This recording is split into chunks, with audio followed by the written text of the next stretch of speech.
Well, this is a can of corn. It gets difficult to cook because of the excess water that's there. But you can still cook it. It can come nice and crunchy once you cooked it long enough. I just put salt, pepper, and garlic with this one. You can also add herbs or sauces or anything else. But I make a pretty simple stir-fried corn. You just have to wait for it to heat up, which is what I'm doing right now. I only just started. It's probably going to take 10 minutes to cook. But when it starts to cook, you notice that if the pan heats up pretty well. See, there's already a bit of bubbling action there. Shouldn't take longer than around 5 minutes, I guess, to cook. I mean, stir-fried corn isn't really all that hard.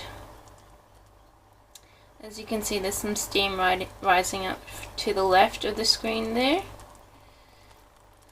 There's more bubbling down below. It's got a bit of oil there as well, to make sure the corn cooks pretty well.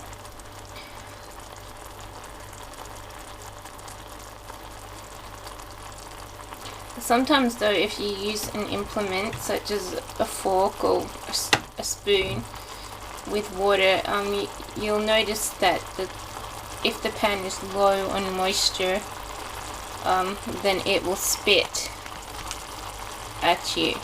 So it doesn't like watery objects, so you have to make sure you clean your object with a cloth or a tissue or paper towel, whatever else you have.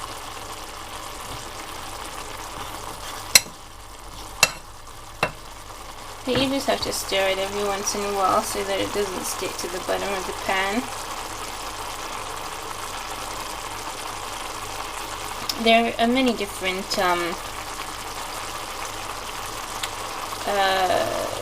ways you can cook corn, even if it's just a stir fry. You can do it with or without vegetables or onion, and people like corn with onion a lot, or peas. You can use oil or you can use water. Water obviously boils the corn, whereas oil cooks the corn. I'll try and get out of the way of the steam there. As you can see, it's bubbling quite nicely. There's a mixture of some of the corn water broth in that pan, as well as quite a bit of oil. Put around 3 tablespoons of oil. But to my annoyance, the can wasn't drained properly, so that's why there's a lot more water than what you expect. But you know, that doesn't really matter. I mean, the water just softens the corn a little bit more before it evaporates. Sometimes it gives the corn quite a nice taste. But yeah, you just have to keep cooking this. If you just use oil, you'll notice that one side of the corn goes brown. So you have to keep just stirring it a little bit. It's starting to run out of moisture right now. So soon the corn will be sort of cooking on the plate of the pot. I use a pot for most of my stir fries because I only stir fry a little bit. But you're also able to use a cooking pan or whatever. But a pot serves okay as a pan as well.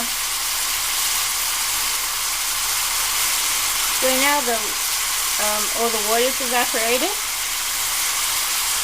All the water is evaporated, and there's a lot of noise because the corn's cooking right against the hot plate at the bottom.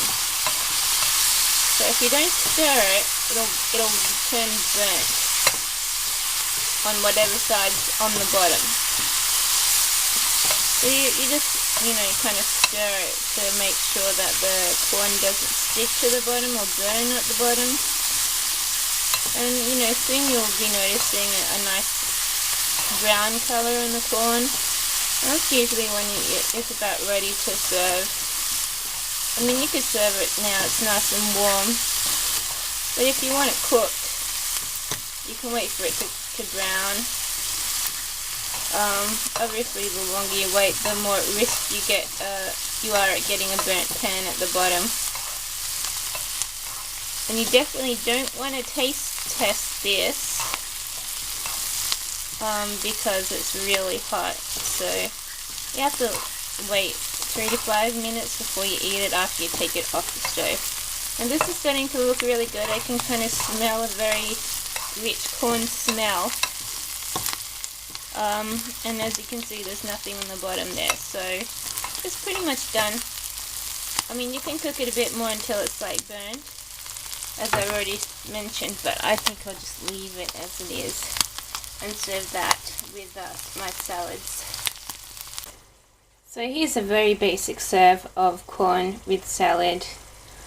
As you can see, there's a little bit of lettuce, a load of corn and some bread, so that's pretty much all you need for a nice lunchtime snack or starter for dinner.